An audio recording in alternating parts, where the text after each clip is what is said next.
Hello नमस्कार दोस्तों। आइए आप सभी को स्वागत करते हैं एक नए वीडियो में। दोस्तों आज हम शुरू करने वाले हैं बिहार पुलिस के लिए साइंस का सभी महत्वपूर्ण प्रश्न, जो कि बिहार पुलिस में साइंस का एक बहुत बड़ा भूमिका होता है। दोस्तों साइंस से लगभग 30 क्वेश्चन बिहार पुलिस में पूछा जाता है, जो कि आप सभी के लिए बहुत ज़्यादा मायने रखता है, 30 प्लस क्वेश्चन। इसलिए दोस्तों जितना भी हम साइंस का सेट लगा रहे हैं 30 क्वेश्चन आपको 30 में 30 लड़ाना है। इसीलिए साइंस में सभी क्वेश्चन आपको रट जाना है, इससे बाहर आपका एक भी प्रश्न नहीं पूछेगा दोस्तों, ठीक है।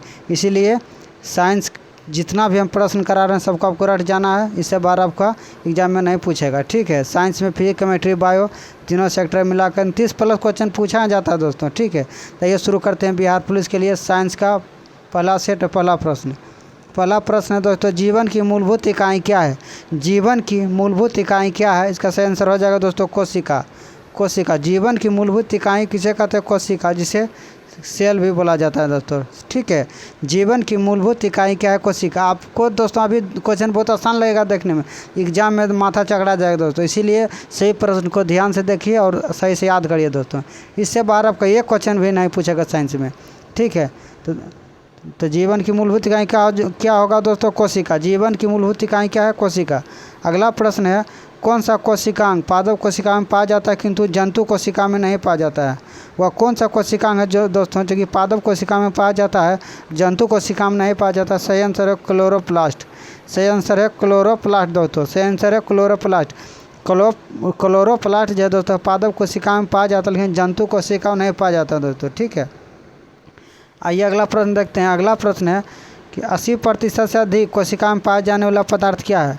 80% से अधिक कोशिका में पाया जाने वाला पदार्थ क्या है? सही आंसर हो जाएगा जल दोस्तों। कोशिका में 80% से अधिक पाए जाने वाला पदार्थ क्या है? जल। अगला प्रश्न 4 नंबर प्रश्न है दोस्तों, किस कोशिका में नाभिक नहीं होता है? किस कोशिका में नाभिक नहीं होता है? आइए इसका सही आंसर देखते हैं। सही आंसर है लाल रक्त कोशिका में।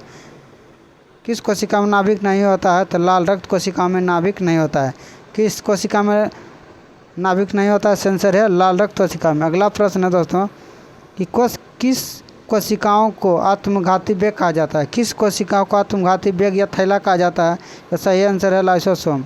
लाइसोसोम को आत्मघाती वेग या थैला कहा जाता है। किस कोशिका को आत्मघाती वेग या थैला कहा जाता है? सही आंसर है लाइसोसोम। आइए अगला प्रश्न देखते हैं, मानव शरीर के किस कोशिकाओं में माइटोकॉन्ड्रिया नहीं पाया जाता है? मानव शरीर के किस कोशिकाओं में माइटोकॉन्ड्रिया नहीं पाया जाता है? आइए इसका सही आंसर देखते हैं। सही आंसर है लाल रक्त कोशिका। मानव शरीर के लाल रक्त कोशिकाओं में माइटोकॉन्ड्रिया नहीं पाया जाता है। लाल रक्त कोशिका में नाभिक भी नहीं पाया जाता है और माइटोकॉन्ड्रिया भी नहीं पाया जाता है। आपको याद रखना है कि लाल रक्त कोशिका में क्या क्या नहीं पाया जाता है? एक नाभिक नहीं पाया जाता है, दूसरा लाल रक्त कोशिकाओं में माइटोकॉन्ड्रिया भी नहीं पाया जाता है। अगला प्रश्न है, कोशिका का नियंत्रक केंद्र कौन सा है? कोशिका का नियंत्रक केंद्र कौन सा? सेंसर है केंद्रक को दोस्तों कोशिका का नियंत्रक केंद्र कहा जाता है। कोशिका का नियंत्रक केंद्र कौन सा? सेंसर है केंद्रक को कोशिका का नियंत्रक केंद्र के रूप में जाना जाता है। अगला प्रश्न है, डीएनए का संबंध जिस मूल प्रोटीन से होता है उसे क्या कहते हैं? बहुत महत्वपूर्ण प्रश्न है सभी दोस्तों, सभी 30 में 30 क्वेश्चन आपको एग्जाम में लड़ा कराना है दोस्तों, इसीलिए सभी क्वेश्चन बारी बारी से देखिए और सभी क्वेश्चन याद कर लीजिए। आपको सभी क्वेश्चन आराम से देखना है। 8 नंबर प्रश्न है, डीएनए का संबंध जिस मूल प्रोटीन से होता है उसे क्या कहते हैं? सही आंसर हो जाएगा हिस्टोन। डीएनए का संबंध जिस मूल प्रोटीन से होता है उसे कहते हैं हिस्टोन दोस्तों, हिस्टोन। आइए अगला प्रश्न देखते हैं। अगला प्रश्न है, कौन सा कोशिका सबसे सूक्ष्म जीवित कोशिका है? कौन सा कोशिका सबसे सूक्ष्म जीवित कोशिका है? सही आंसर हो जाएगा दोस्तों माइकोप्लाज्मा। कौन सा कोशिका सबसे सूक्ष्म जीवित कोशिका है? सही आंसर है माइकोप्लाज्मा। अगला प्रश्न है, कौन सा कोशिका डीएनए में मौजूद रहता है किंतु आरएनए में मौजूद नहीं रहता है? वह कौन सा कोशिका दोस्तों जो डीएनए में तो मौजूद रहता है परंतु आरएनए में मौजूद नहीं रहता है? सही आंसर है थायमिन डीएनए में रहता है, आरएनए में नहीं रहता है। सही आंसर हो जाएगा थायमिन।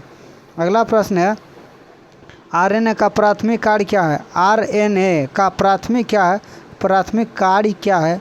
सही आंसर है प्रोटीन का संश्लेषण। आरएनए का कार्य क्या है? प्रोटीन का संश्लेषण। अगला प्रश्न है, राइबोसोम से किस में पाया जाता है? राइबोसोम्स में किस में पाया जाता है?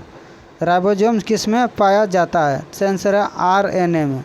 आरएनए में राइबोसोम्स पाया जाता है। राइबोसोम्स किस में पाया जाता है? तो आरएनए में। आरएनए में राइबोसोम्स पाया जाता है। अगला प्रश्न है, सबसे पहले डीएनए को अलग किसने किया था? सबसे पहले डीएनए को अलग किसने किया था?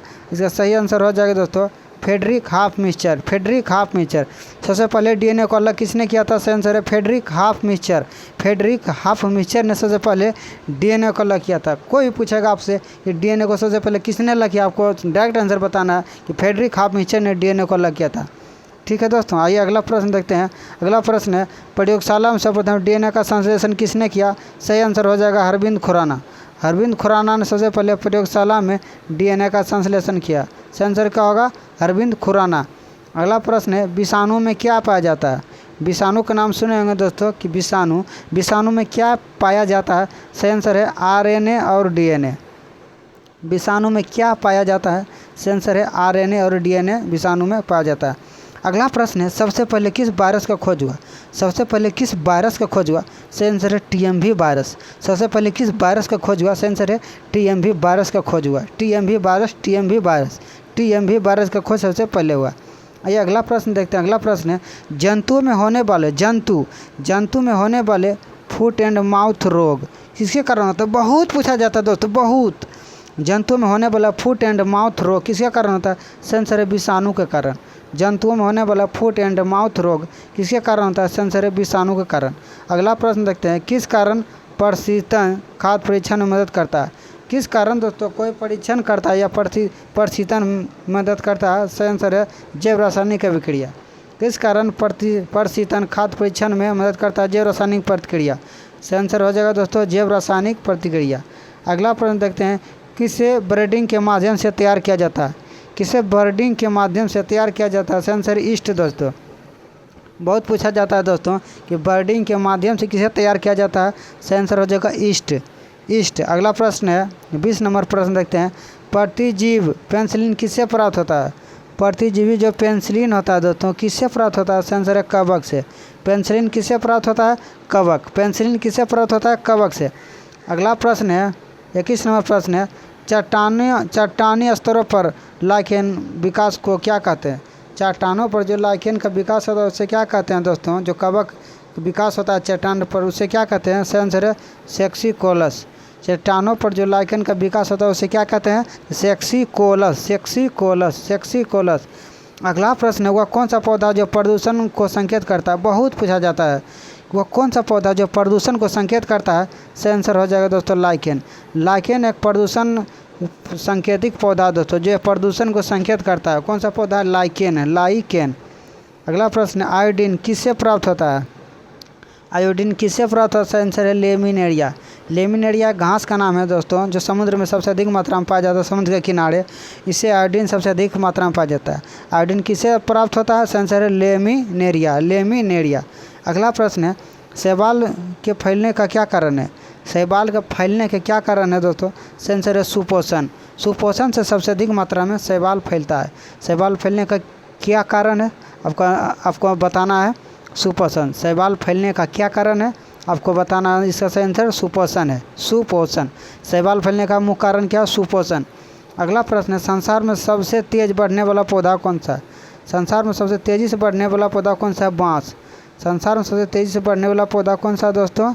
बाँस जो है संसार में सबसे तेज़ी से बढ़ने वाला पौधा है बाँस। अगला प्रश्न देखते हैं, चिलगोजा किससे प्राप्त होता है? चिलगोजा किससे प्राप्त होता है? सही आंसर है पाइन के बीज से। पाइन के बीज से दोस्तों चिलगोजा प्राप्त किया जाता है। चिलगोजा किससे प्राप्त किया जाता है? सही आंसर है पाइन के बीज से। चिलगोजा किससे प्राप्त होता है? सही आंसर है पाइन के बीज से। अगला प्रश्न है दोस्तों, डोलोनिक्स रजिया किसका वैज्ञानिक नाम है? किस पौधे का? आंसर है गुलमोहर किस पौधा का वैज्ञानिक नाम है? आंसर है डोलोनिक्स रजिया रफीन किसका नाम है? गुलमोहर एक पौधा, उसका रासायनिक वैज्ञानिक नाम क्या है? डोलोनिक्स रजिया रफीन किस पौधा का वैज्ञानिक नाम है? तो गुलमोहर। सभी प्रश्न दोस्तों बिहार पुलिस में पूछा हुआ प्रश्न है। ऐसा क्वेश्चन बिहार पुलिस में पूछा जाता है साइंस से, इसीलिए सभी क्वेश्चन आपको याद रखना दोस्तों।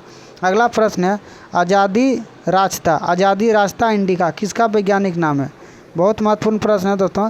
आज़ादी रास्ता इंडिका किसका वैज्ञानिक नाम है। आंसर है नीम का। जो नीम का वृक्ष होता है दोस्तों उसका वैज्ञानिक नाम है आज़ादी रास्ता इंडिका। आज़ादी रास्ता इंडिका किसका वैज्ञानिक नाम है। नीम का। अगला प्रश्न देखते हैं दोस्तों। हल्दी के पौधे किस भाग से प्राप्त होता है। हल्दी का पौधा किस भाग से प्राप्त होता है दोस्तों। सही आंसर है दोस्तों तना से हल्दी का पौधा प्राप्त होता है। ठीक है, तना से प्राप्त होता है। हल्दी के पौधे किस भाग से प्राप्त होता है दोस्तों। तना से। दोस्तों हल्दी का पौधा किस भाग से प्राप्त होता है। तना से। एक क्वेश्चन और आपको बताना है दोस्तों। एक क्वेश्चन और बताना है 29 नंबर क्वेश्चन आपको यही बताना है कि विटामिन ए जो होता है दोस्तों किस में घुलनशील होता है। विटामिन ए किस में घुलनशील होता है। विटामिन ए किस में घुलनशील होता है दोस्तों। तो आपको बताना है वसा में कौन सा घुलनशील होता है। वसा में कौन सा विटामिन घुलनशील होता है दोस्तों आपको ये बताना है। वसा में कौन सा घुलनशील होता है। ए जितना भी विटामिन होता है वसा में घुलनशील होता है दोस्तों। ठीक है दोस्तों, वीडियो अच्छा लगता है ज़्यादा लोग को शेयर कीजिए और चैनल को सब्सक्राइब कीजिए। सभी 30 नंबर आपको बिहार पुलिस में ला कर नाम रोशन करना है दोस्तों। ठीक है, मिलते हैं अगले वीडियो में, तब तक के लिए जय हिंद, नमस्कार दोस्तों।